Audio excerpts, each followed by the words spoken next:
सामने किसी को बिठाकर और तब उसके विषय में बुरा भला कहना, उसको नीचा दिखाना, ये तो मृत्यु दंड के समान है।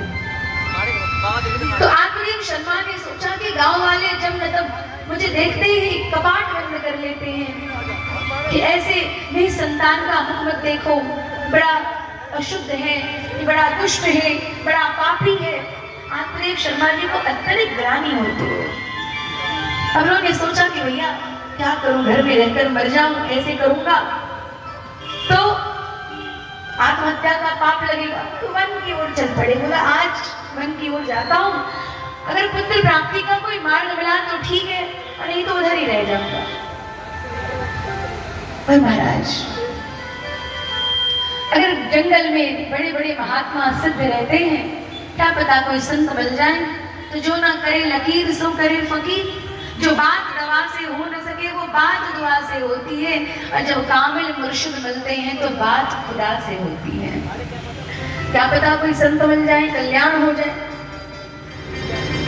मुहूर्तादपि तत्रैव सन्यासी कश्चिदागतः कथं रोदसी विप्रं विप्रत्वं कापि चिन्ता बलीयसी मदन्त्वं सत्वरं मह्य स्वस्य रूपस्य कारणम्। रोते रोते आत्मदेव शर्मा वन में आए। सन्यासी जीवन वाले एक संत वन में पधारे, जल पी रहे थे, जल पी लिया। तब आत्मदेव शर्मा को रोता हुआ देखा। अरे पंडित जी क्यों रो रहे हो, इतना क्यों रो रहे हो, तुम्हारे दुख का कारण क्या है?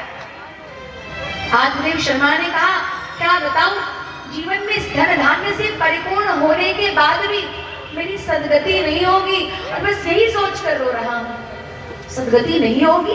क्यों, तुमने कौन सा पाप किया है? बताओ, मैं तुम्हें प्रायश्चित बता दूं, तुम्हारी सदगति हो जाएगी। नहीं होगी। क्यों? मुझे संतान नहीं है।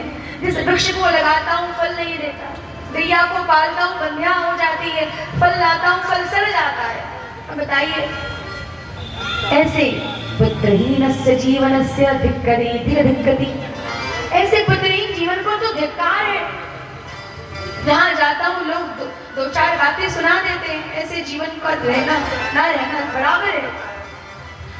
पुत्र होता तो कल्याण होता, पुत्र होता तो मुझे पूत नाम के नरक से निकालता, लेकिन अब तो मैं वहां नरक में पड़ा रहूंगा क्योंकि मुझे संतान नहीं है।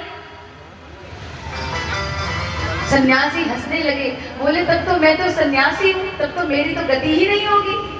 अगर पुत्र के ना होने से अगर नरक में ही गिरना पड़े, नरक में ही रहना पड़े, तब तो भारत देश में इतने जो योगी महर्षि योगेंद्र मुनिंद्र हैं, जो त्यागी वैरागी ब्रह्मचारी हैं, वो सब तो स्वर्ग नहीं जाएंगे, तब तो वो सबके सब नरक में ही गिरेंगे।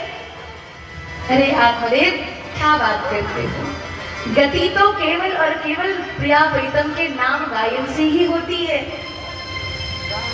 केवल उनके ही शरण में जाने से होती है। तुम क्यों नहीं समझते? अरे उनकी शरण में चले जाओ, तुम्हारा जीवन सफल हो जाएगा। तेरी शरण में आके मैं धन्य हो गया, तेरी शरण में आके मैं धन्य हो